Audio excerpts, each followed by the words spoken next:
Salut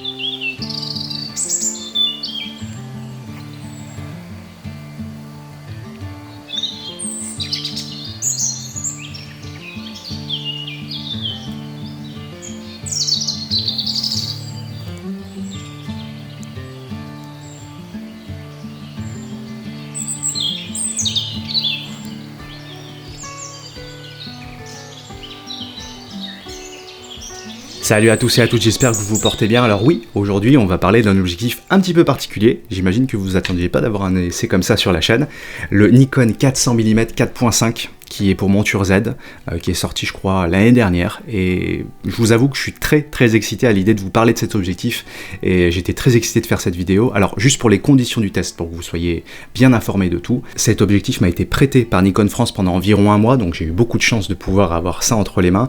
Sachant que je ne suis pas du tout payé pour faire cette vidéo. Nikon ne voit pas la vidéo avant qu'elle soit publiée. Donc tout ce que je vais vous dire sur cet objectif sont mes avis, mon opinion sur cet objectif, et encore une fois je suis influencé par personne. Mais sachez avant qu'on attaque que j'ai pris un plaisir fou à utiliser cet objectif et j'ai énormément de choses à vous dire. Avant qu'on rentre dans le vif du sujet, j'aimerais juste vous expliquer pourquoi j'ai choisi d'essayer cet objectif, parce que c'est vrai que j'aurais pu choisir d'autres objectifs qui sont plus dans mon domaine d'activité principale, mais j'ai choisi d'utiliser un 400 mm et d'essayer un 400 mm parce que je voulais sortir de ma zone de confort, je voulais essayer quelque chose que je ne connaissais pas, et cet objectif, lorsqu'il est sorti, m'avait beaucoup intrigué. 400 mm focal fixe qui ouvre à 4.5, qui partage beaucoup de qualités optiques des grands téléobjectifs de chez Nikon, par exemple la 400 mm 2.8, il y a beaucoup de choses en commun entre ces deux objectifs, mis à part l'ouverture bien sûr. Le 400 mm 4.5, même si c'est un objectif qui coûte cher, c'est un objectif onéreux, mais il permet de mettre un premier pied dans les super téléobjectifs de chez Nikon. Et il y a également une chose qui est très intéressante, là j'ai entre les mains un 400 mm focal fixe qui ouvre à 4.5, c'est très compact, ça fait à peu près la taille d'un 70-200, ça fait à peu près le poids d'un 70-200 2.8 de chez Nikon, et du coup c'est un super téléobjectif qu'on peut emporter partout avec nous. C'est ça que je trouvais très intéressant et je voulais essayer pour voir ce que ça donne finalement en concret sur le terrain. Et tout ce que je peux vous dire, c'est que dès le lendemain où j'ai reçu cet objectif, alors sachant que je l'ai utilisé avec mon Nikon Z6 II, dès le lendemain, j'ai pu passer des instants incroyables grâce à ce 400 mm.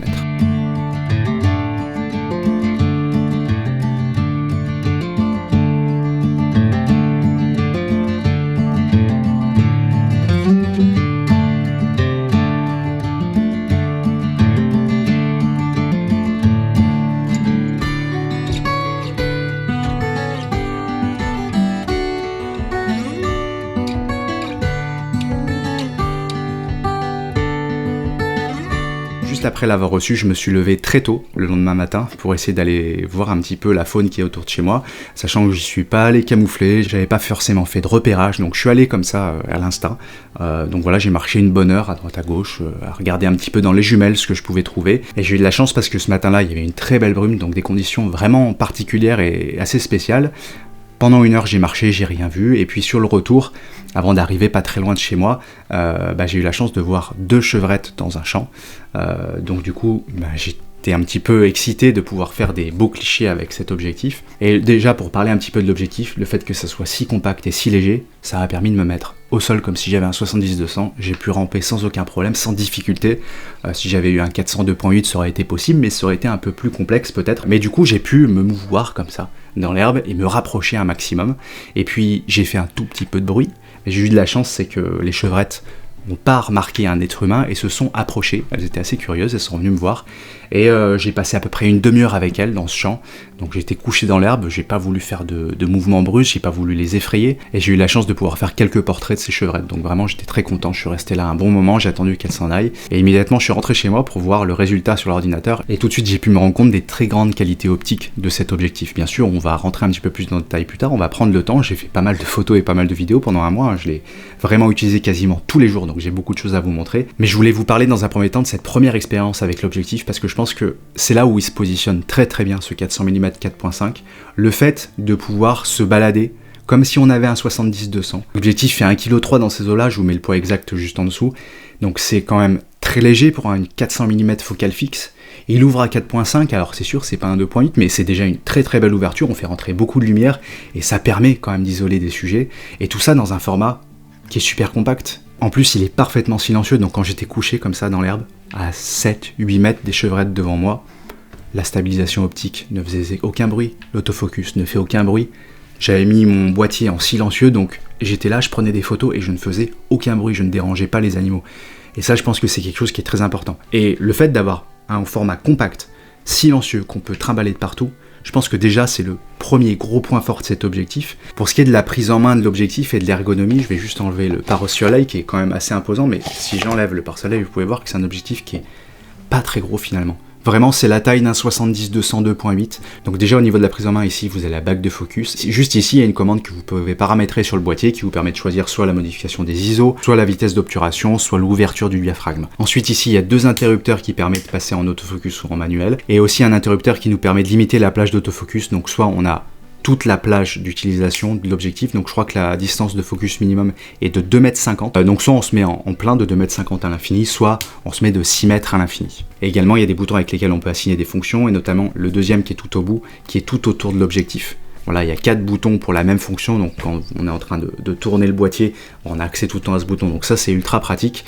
Et il y a également une commande qui est très commune sur ce style de téléobjectif, c'est le Memory Set qui permet d'enregistrer en fait la position d'autofocus. Donc quand vous êtes dans un affût et que par exemple vous avez mis le focus sur une branche parce que vous savez que par exemple il y a un martin pêcheur qui va arriver à cet endroit-là, vous pouvez enregistrer le focus, vous pouvez faire d'autres images pendant ce temps-là, et le moment où le martin pêcheur arrive, vous avez juste à appuyer sur un seul bouton et ça remet tout de suite le focus à l'endroit où vous l'aviez déterminé. Donc voilà, c'est quelque chose qui existe sur ces téléobjectifs, c'est pas une nouveauté, mais c'est bien que ça soit sur ce 400 mm 4.5.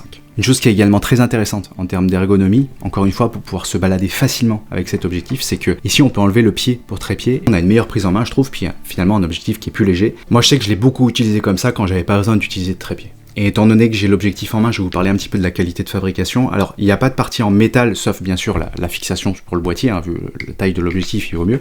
Mais tout le reste, c'est un plastique dur qui est assez commun maintenant sur l'objectif moderne. Personnellement, je trouve que c'est très bien construit. Il aurait pu être tout en métal, c'est sûr, mais il aurait pesé combien? Peut-être 2,5 kg. Donc là, ils ont fait le choix d'avoir ce plastique dur, mais on a vraiment la sensation d'avoir un objectif très solide, très qualitatif entre les mains, surtout au vu du poids auquel il est proposé. Et pour ce qui est du pare-soleil, il est entièrement en plastique, il y a une petite partie en caoutchouc ici, donc qui est vraiment pratique lorsqu'on a besoin de se poser sur quelque chose, par exemple un porte-fenêtre de voiture, etc. Mais au moins ça permet de ne pas abîmer cette partie-là, puis ça grippe un petit peu, donc ça j'aime beaucoup. Mais c'est entièrement du plastique, hein, il n'y a pas de métal là-dessus. Pareil, je pense que tous ces choix ont été faits pour une question de poids et avoir un objectif qui soit le plus compact et le plus léger possible. Et je trouve que c'est assez cohérent en fait d'avoir tout ça. On n'a pas le verrouillage qu'on peut avoir sur les gros super téléobjectifs où on peut verrouiller ici, mais j'ai eu aucun problème de pare-soleil qui se détache, qui s'enlève. Encore une fois, j'ai passé un mois avec, j'ai rampé au sol avec, j'ai fait pas mal de choses et j'ai eu aucun souci de ce côté-là, donc le verrouillage est quand même bon et le fait qu'il n'y ait pas ces petites vis, c'est pas un problème.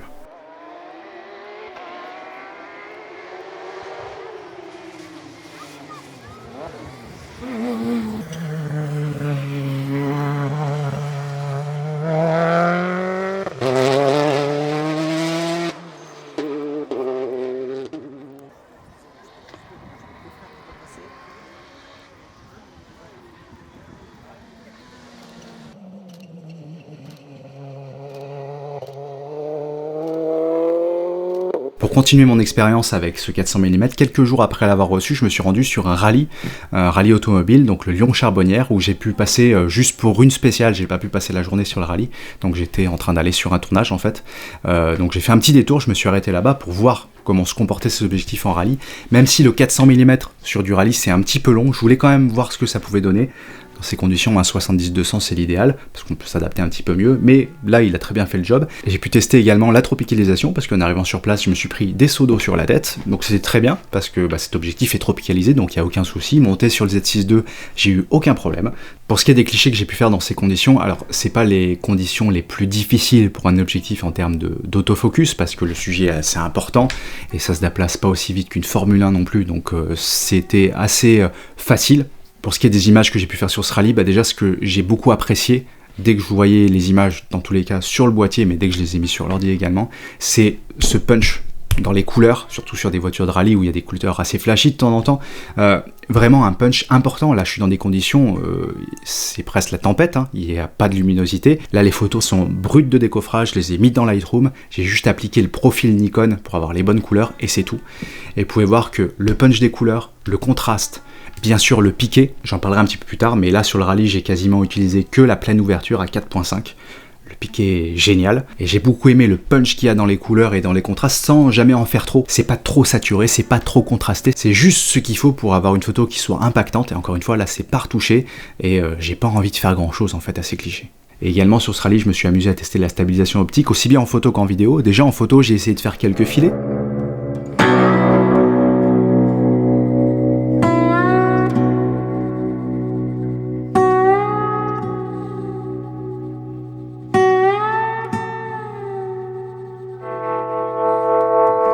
Aussi en vidéo, j'ai pu commencer à découvrir que la stabilisation optique était vraiment super, à condition qu'on ne bouge pas, faut pas essayer de faire des mouvements de vidéo avec, parce que l'objectif de la stabilisation optique c'est de ne pas bouger et de verrouiller l'image. Forcément si on essaie de faire des mouvements, c'est pas un gimbal, c'est pas fait pour ça. Sur des plans fixes à main levée, la stabilisation est juste bluffante, la capacité de pouvoir faire des plans fixes à main levée avec un 400 mm, c'est juste impressionnant.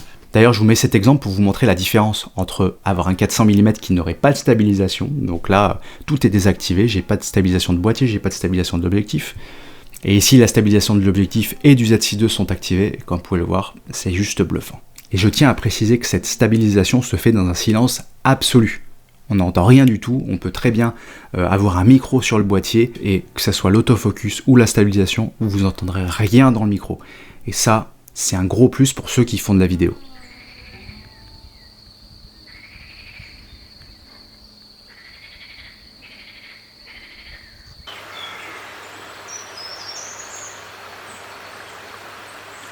On va rentrer maintenant ensemble dans le détail sur les qualités optiques de cet objectif. Alors, j'ai pas tous en tête sur les technologies utilisées, je me souviens qu'il y a 19 lentilles, je crois, en 13 groupes.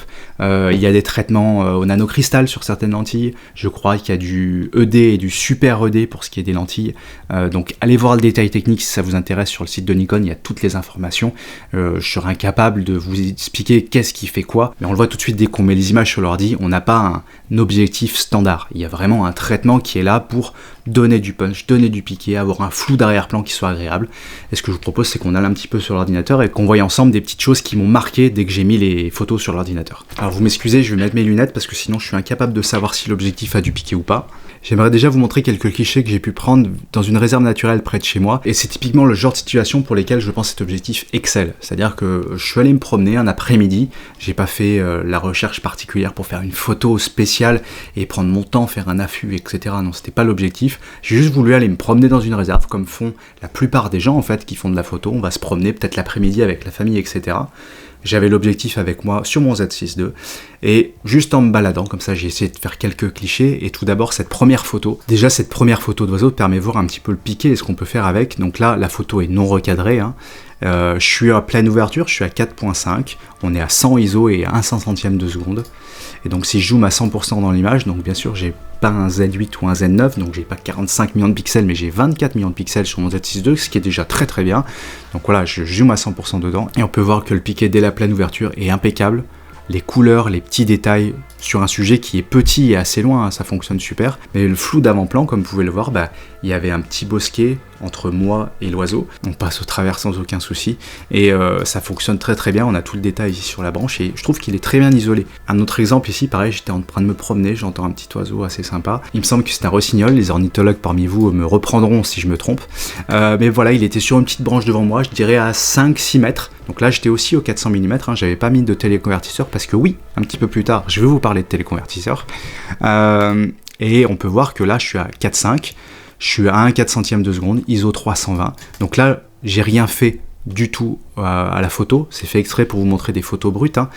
J'ai juste appliqué le profil Nikon dans Lightroom et on peut voir que déjà, alors oui, l'arrière-plan pourrait être un petit peu plus isolé, mais je trouve que dans le cas où on va recadrer cette image, déjà ça permet de bien isoler le sujet, sachant qu'il était au milieu d'un arbre, il y avait des bosquets derrière, etc. Tout était assez proche, mais on peut voir déjà qu'il y a un flou d'arrière-plan qui est quand même très intéressant, on voit bien le sujet, et en retouchant un petit peu la photo, on doit pouvoir encore le faire ressortir un peu plus, mais je trouve que voilà, les contraste, les couleurs, tous les détails qu'on a sur ce petit oiseau pris à la volée. Je suis tout à main levée pour les photos que je vais vous montrer sur tout le test là. J'ai quasiment fait aucune photo sur un trépied, tout a été fait à main levée.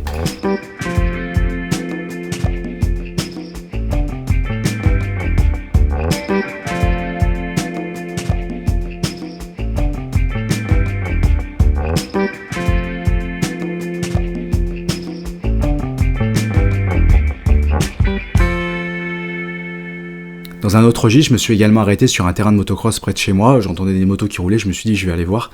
Donc pareil, c'était une assez petite piste, j'étais au 400 mm, c'était un petit peu serré. J'ai voulu vraiment aller voir dans le détail et voir ce qu'on pouvait faire avec un 400 mm, vraiment du bord de la piste. Je vais prendre comme exemple cette photo. Alors cette photo, je l'ai un petit peu retouchée parce que je l'ai légèrement surexposée, comme vous pouvez le voir ici sur la gauche. Donc là c'est pareil, c'est toujours au Z6 II, l'autofocus fait vraiment bien le job, et dès qu'on se met à 100% de l'image, je pense qu'on peut dire que le piqué est plutôt bon, dès la pleine ouverture, il n'y a pas de souci, on peut faire des photos à D4.5, on n'a pas besoin de réfléchir, de se dire il faut que je ferme un peu pour avoir plus de piqué, non. Ça pique tout de suite et c'est vraiment très agréable, et ce que je vous disais sur le contraste, les couleurs, le punch, là j'ai pas rajouté de saturation, j'ai juste baissé un petit peu l'exposition en fait. Voilà, j'ai baissé l'exposition, j'ai rééquilibré tout ça, mais j'ai pas touché aux couleurs, j'ai pas touché au contraste. Et vous pouvez voir que c'est vraiment superbe, hein. Les couleurs sont punchy, sont fidèles à la réalité, et on peut voir que le flow d'arrière-plan est très intéressant, il est assez doux, ça isole bien le sujet.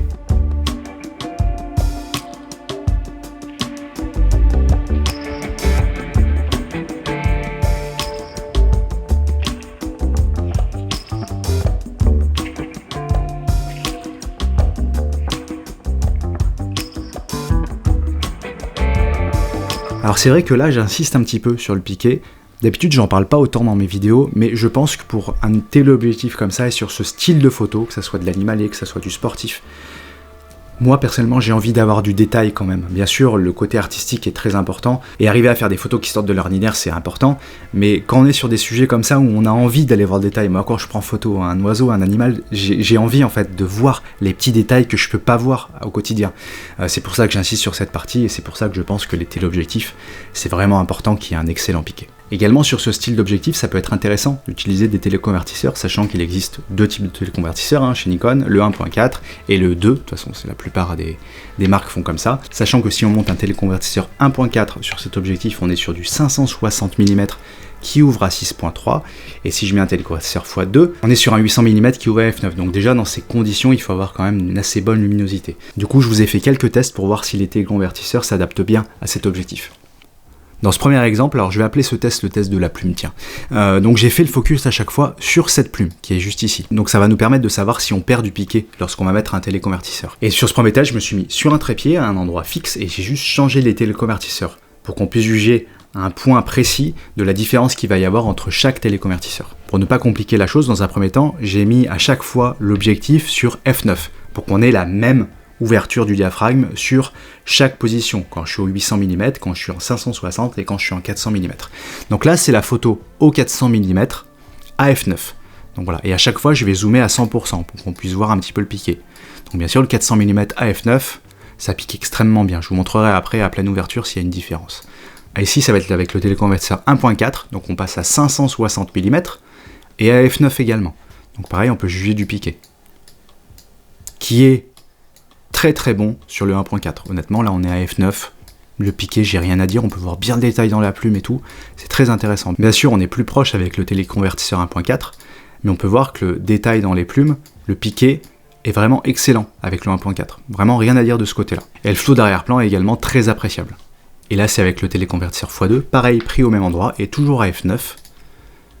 Et on peut voir que le piqué est bon, mais il y a une perte. D'accord, je me mets à 100% là pour zoomer dans l'image. C'est pas mon focus qui est loupé, parce que justement je peux voir un petit peu avec le détail si je loupais le focus. Non, on peut voir que là on a perdu un petit peu en piqué avec ce téléconvertisseur x2. Donc on n'a pas une aussi bonne performance qu'avec le 1.4 je trouve. Et là vous avez sur la gauche la photo à 400 mm, sur la droite la photo à 800 mm. On va juste faire une petite chose qui est intéressante. Je vais zoomer à 100% dans l'image sur la photo au 800 mm, donc ici je l'ai mis à gauche. Et je vais zoomer à 200% sur la photo au 400 mm, pour voir s'il y a une position fixe, le téléconvertisseur x2 va vraiment m'apporter quelque chose ou pas.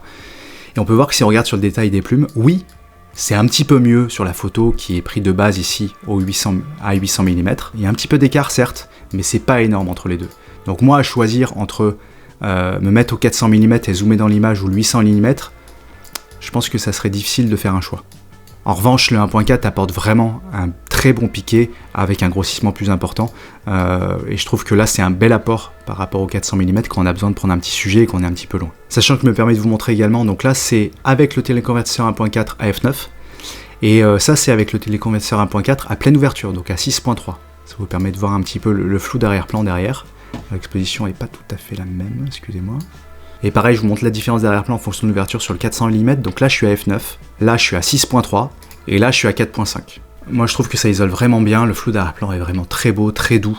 Vraiment très agréable à l'œil. Un autre test que j'ai voulu vous montrer aussi, c'est de déplacer le trépied pour avoir toujours le même cadrage et voir ce qu'apporte vraiment le téléconvertisseur sur une image qui soit semblable. On va pouvoir comparer un petit peu comme ça le rendu de l'image. Donc là, la première photo est faite au 800 mm à f9. Et je zoome à 100%. Donc ce que je vous disais tout à l'heure, on a un piqué qui n'est pas exceptionnel. Pour moi, il m'en manque un petit peu pour quand je zoome dans l'image, mais après, si on n'a pas besoin de zoomer dans l'image, c'est assez intéressant. Ensuite, ici, c'est avec le 1.4 à f9. Donc comme je vous disais tout à l'heure, un piqué qui est vraiment très satisfaisant quand on zoome à 100%. Et ici, vous avez sans téléconvertisseur à f9 également. Piqué impeccable. Donc si on compare un petit peu le rendu entre ces images, à gauche ici, vous avez à 800 mm, à droite à 560. Je vais vous mettre aussi à droite à 400 mm. Par contre, si je zoome à 100%, on peut voir que là, il y a une nette différence de piqué. Là, je suis plus loin à 800 mm pour avoir la même image, et donc on est au même ratio de pixels par rapport au sujet. Là, il y a vraiment beaucoup plus de piqué sans téléconvertisseur. Et si je compare le téléconvertisseur 1.4 par rapport au 400 mm seul, pareil, on va se mettre à 100%.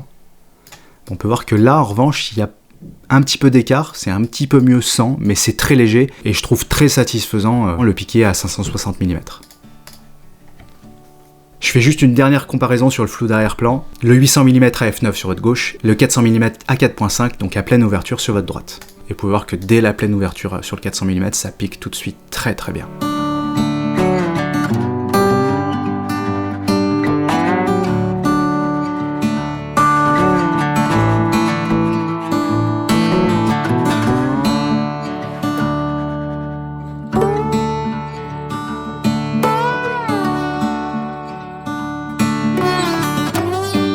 Pour conclure cette vidéo, j'aimerais vous parler de la dernière expérience que j'ai eue avec cet objectif, donc juste avant de tourner cette vidéo. Je m'étais mis en affût dans un endroit près de chez moi, dans l'espoir de croiser un renard que j'avais repéré la veille. J'attends, la luminosité baisse, puis il n'y a plus rien, la nuit commence à arriver, je devais rentrer dans tous les cas, donc je plie tout ça, je retourne vers ma voiture, et là je vois sur le bord de la route, au loin quelque chose, je passe les yeux dans les jumelles, et là je vois une martre qui se dirige vers moi. Alors immédiatement je jette tout dans le fossé, je me couche dans l'herbe, j'ai pas eu le temps de remettre mon camouflage sur moi, donc je suis couché dans l'herbe avec le téléobjectif. Encore une fois, la praticité et la légèreté ont fait que c'était facile en fait. Je me suis mis comme ça, j'étais bien, j'ai rampé un tout petit peu pour me mettre dans une position qui puisse être pas trop visible de la martre et pas la déranger. Elle s'est dirigée vers moi. Quand elle est arrivée à 7 mètres de moi, elle m'a vu et elle a changé de chemin. Et j'ai pu immortaliser une superbe rencontre grâce à cet objectif.